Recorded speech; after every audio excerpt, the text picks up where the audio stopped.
אם אשכחך ירושלים, תשכח ימיני, תדבק לשוני לחיקי, אם לא אזכרכי.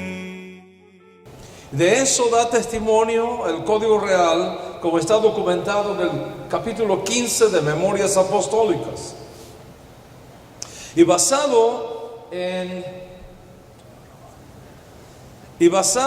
las fuentes históricas que contamos, dentro del Congreso Netzarita había dos puntos de vista.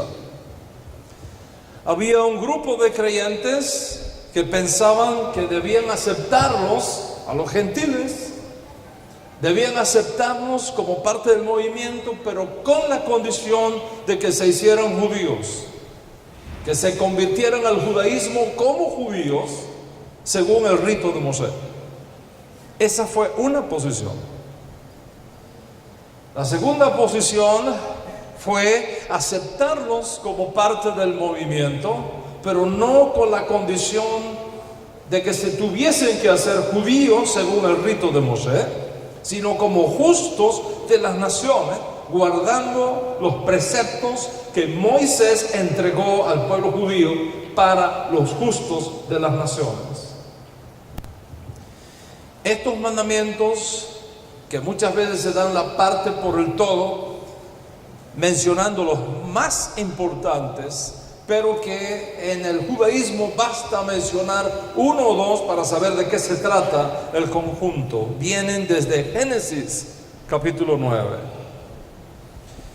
En Israel, desde tiempos antiguos, se enseñó que Dios estableció 7 mandamientos para las naciones. Para las naciones.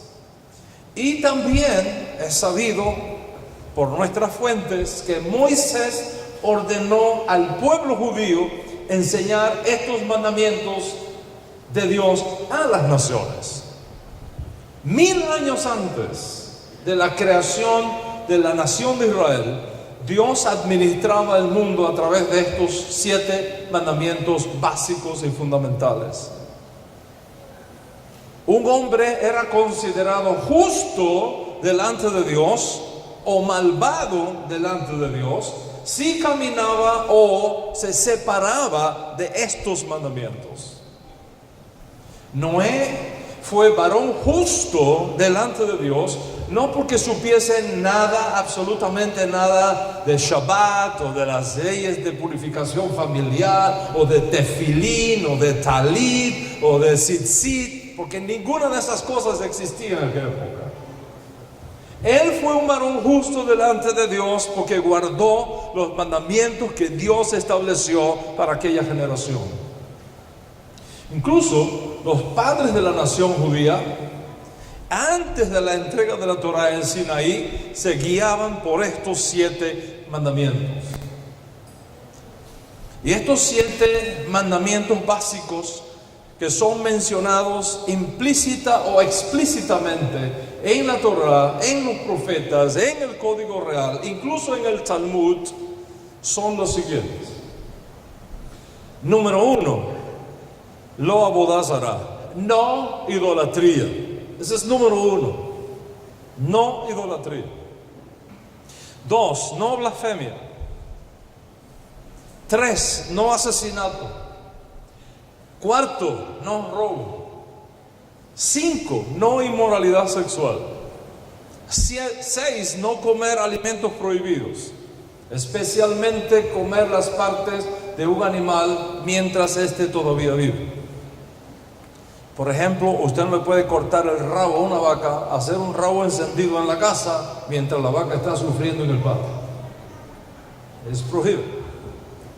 No se puede hacer. No se puede comer la carne de un animal que muere sufriendo. Está prohibido por la Torá. Y finalmente establecer cortes de justicia para un mundo de paz y prosperidad para todos. Junto con todos estos mandamientos, los extranjeros viviendo dentro de la comunidad judía en Israel tenían acceso al templo, tenían acceso a los sacrificios, tenían acceso a las festividades, siguiendo las instrucciones establecidas por los profetas y jueces de Israel para su estado como justos de las naciones. Así que el liderazgo netzarita presentó ante la realidad de lo que estaba sucediendo a los gentiles que habían creído dos propuestas. Primero, que se les recibiera probado su conversión como judíos según el rito de Moshe, es decir, circuncisión para el varón, tevilá para ambos, inmersión ritual delante de un tribunal judío y un sacrificio que tenían que hacer en el templo en aquella época cuando todavía el templo estaba en pie. Segunda propuesta, que se les recibiera dentro del movimiento, probado que habían abandonado los ídolos, aceptado al Dios de Israel como su único Dios y se comprometieran a vivir como justos de las naciones, guardando los mandamientos básicos que Hashem tenía para las naciones. Luego de una larga discusión sobre este tema, la segunda propuesta ganó y se estableció un documento que fue escrito y enviado a las diferentes comunidades que habían abrazado la fe, formada fuera de las fronteras de Israel, bajo la autoridad de algunos apóstoles, entre los cuales destaca sobremanera el apóstol Pablo. Juntamente con la carta fueron enviados apóstoles, emisarios especiales de la corte del Sanedrín apostólico, fueron enviados profetas para que le explicaran con palabras a los hermanos la decisión que había tomado el liderazgo apostólico. La carta dice lo siguiente: los apóstoles y los ancianos a nuestros hermanos gentiles en Antioquía, Siria y Cilicia, saludos. Nos hemos enterado de que algunos de los nuestros, sin nuestra autorización, los han inquietado a ustedes, alarmándoles con lo que les han dicho. Así que, de común acuerdo, hemos decidido escoger a algunos hombres y enviarlos a ustedes con nuestros queridos hermanos Pablo y Bernabé, quienes han arriesgado su vida por el nombre de Yeshua Mashiach. Por tanto, les enviamos a Yehudá y a Silas para que les confirmen personalmente lo que les escribimos, que pareció bien al Espíritu del Santo y a nosotros no imponerles a ustedes ninguna carga aparte de los siguientes requisitos: abstenerse de lo sacrificado a los ídolos, de sangre, de carne de animales estrangulados y de la inmoralidad sexual. Bien harán ustedes si evitan estas cosas, con nuestros mejores deseos. Y ahí se despide la carta.